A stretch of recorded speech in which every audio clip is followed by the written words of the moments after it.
स्वागत है आप सभी का हमारे YouTube क्लासेस में। आज हम देखेंगे भारतीय संविधान के भाग और देखेंगे कि भारतीय संविधान के भाग और उनसे संबंधित सभी अनुच्छेद देखेंगे। इसमें कि टोटल कितने भाग हैं और किस भाग से किस अनुच्छेद का उल्लेख किया गया है। तो चलिए शुरू करते हैं। पहला भाग 1 है। भाग 1 में बताता है संघ एवं उसका राज्य क्षेत्र। जितने भी संघ शासित प्रदेश हैं, जितने भी भारत में राज्य हैं, उन सभी का उल्लेख भाग 1 में है, जिसका अनुच्छेद 1 से लेकर के 4 तक में उल्लेख किया गया है।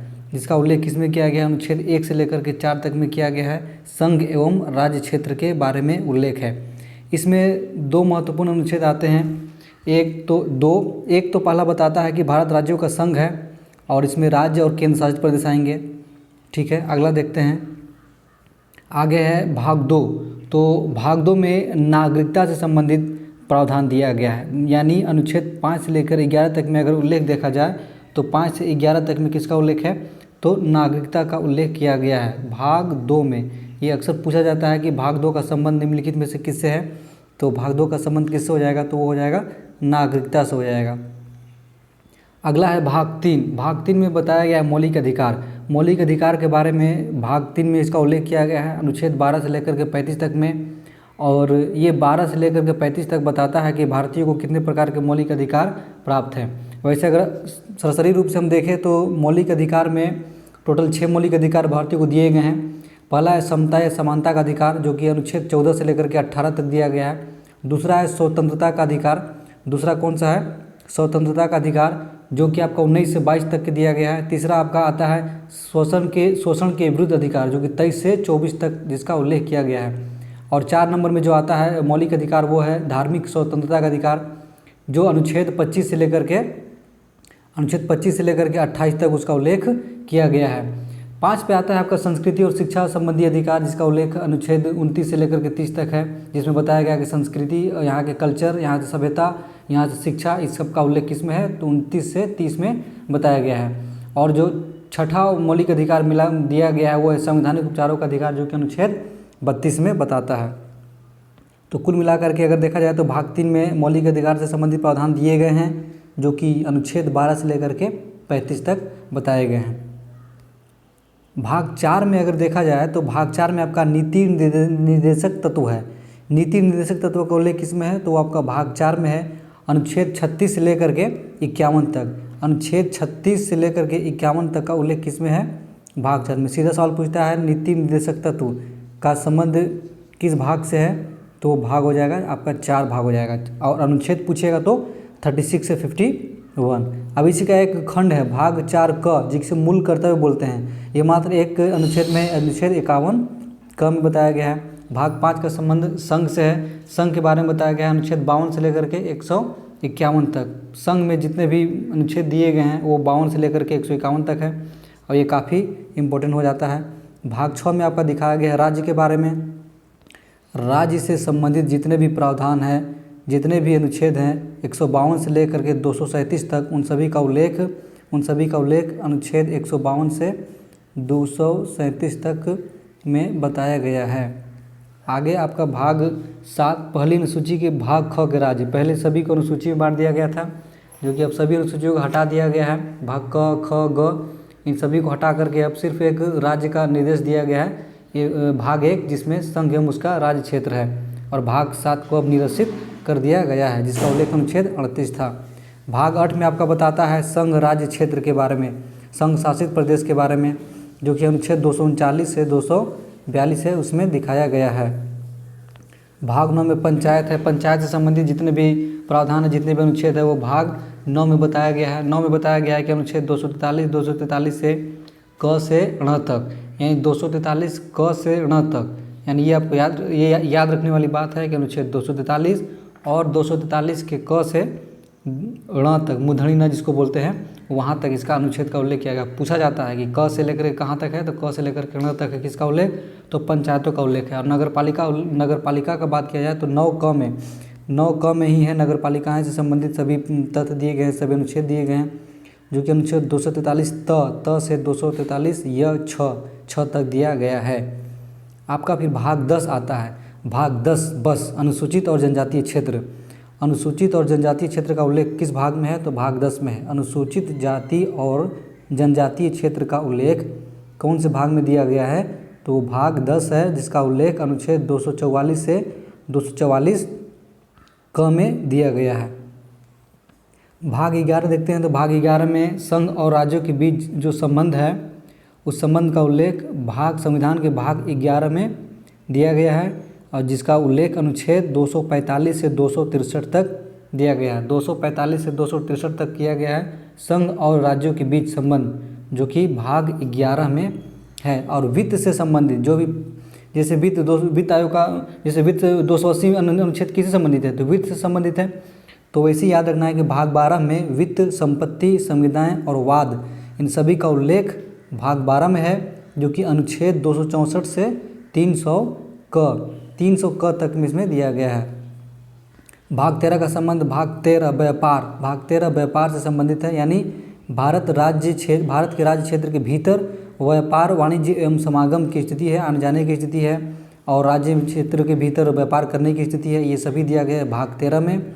भाग 13 से व्यापार है, ठीक है, तो अनुच्छेद 301 से 307 में दिया गया है। अब देखिए भाग 14, तो भाग 14 में संघ और राज्यों के अधीन जितने भी सेवाएं हैं, संघ और राज्यों के अधीन जितनी भी सेवाएं हैं, यूपीएससी, जेपीएससी, सीजीएससी, सीजीपीएससी, यूपीएससी, यानी संघ और राज्यों के अधीन सेवाएं जितनी भी सेवाएं हैं उन सब का उल्लेख भाग 14 में है। अनुच्छेद पूछा जाए तो 308 से 323 तक है। 308 से लेकर के आपका ये 323 तक दिया गया है। सभी अधिकारी से संबंधित प्रावधान इसी में दिए गए हैं। सभी सेवाएँ राज्य में और संघ में जो भी सेवाएँ हैं उन सभी का उल्लेख भाग 14 में ही किया गया है।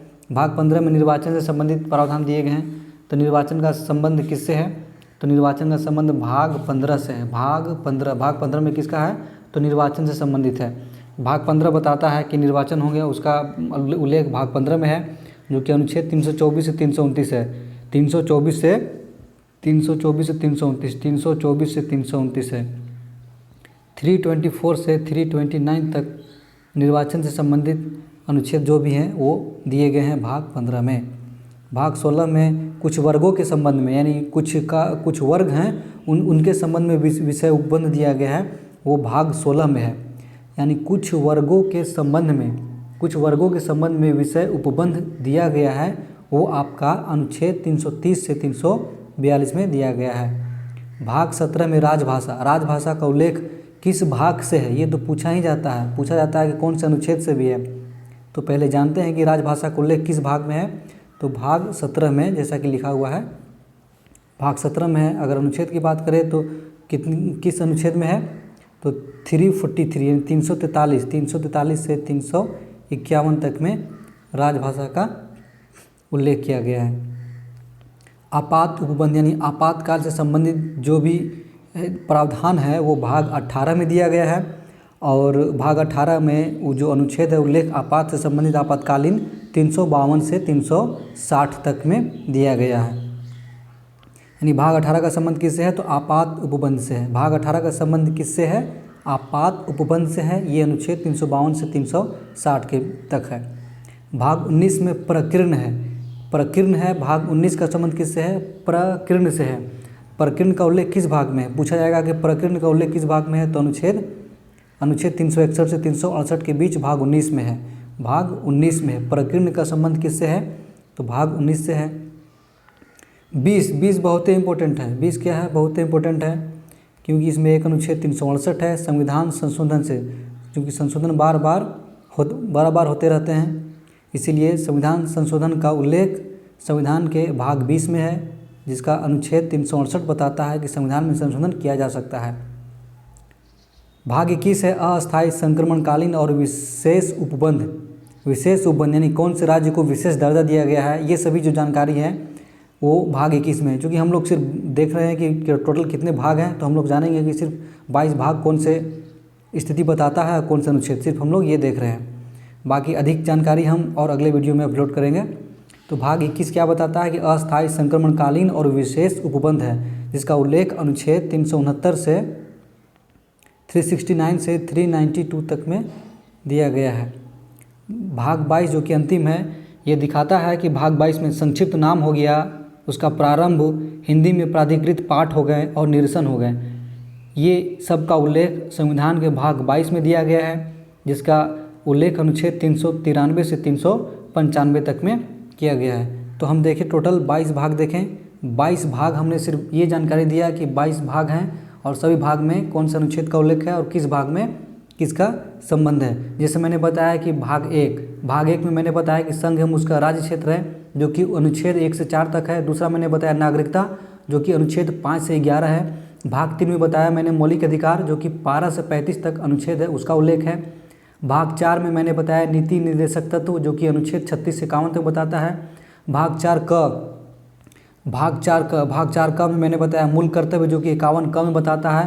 भाग 5 में मैंने बताया कि संघ का उल्लेख है जो कि 52 से 151 तक उसका जिसका उल्लेख किया गया है। फिर मैंने बताया राज्य का उल्लेख भाग 6 में अनुच्छेद 152 से 237 तक है, 152 से 237 तक है। तो ये मैंने सभी आपको बताया। फिर बताया मैंने कि नगर पालिकाएँ भाग 9 के क में है, चूँकि पंचायतें 9 में है तो नगर पालिकाएँ 9 क में है। और सहकारी समिति एक आता है जो कि भाग 9 ख में आता है। और 10 में मैंने बताया कि अनुसूचित और जनजातीय क्षेत्र का उल्लेख है 244 के 244 क में। फिर मैंने बताया कि संघ और राज्यों के बीच संबंध, ये बहुत इंपॉर्टेंट है, संघ और राज्यों के बीच संबंध का उल्लेख भाग 11 में है। संघ और राज्यों के बीच संबंध भाग 11 में है और ये बताता है अनुच्छेद 245 से 263। भाग 12 बताता है वित्त संपत्ति संविदाएं और वाद, भाग 12 बताता है जो कि अनुच्छेद 264 से 300 क के बीच में है। 13 बताता है भारत के राज्य क्षेत्र के भीतर व्यापार वाणिज्य एवं समागम 301 से 307। भाग 14 बताता है संघ एवं राज्यों के अधीन जो भी सेवाएं हैं उसका उल्लेख भाग 14 में किया गया है जो कि 308 से 323 तक है। तो मैंने इस तरह से मैं टोटल 22 भाग में मैंने आपको बताया और मैं अगले वीडियो में सभी भाग से संबंधित जो भी प्रश्न हैं, जैसे मैं भाग 1 जैसे मैंने भाग 7 स्टार्ट कर मैंने भाग 6 बताऊंगा, भाग 6 में क्या है राज्य से संबंधित जो भी हैं वो सभी मैं एक एक करके बताऊंगा इस तरह से। तो चलिए आज के लिए इतना ही रहने देते हैं, धन्यवाद।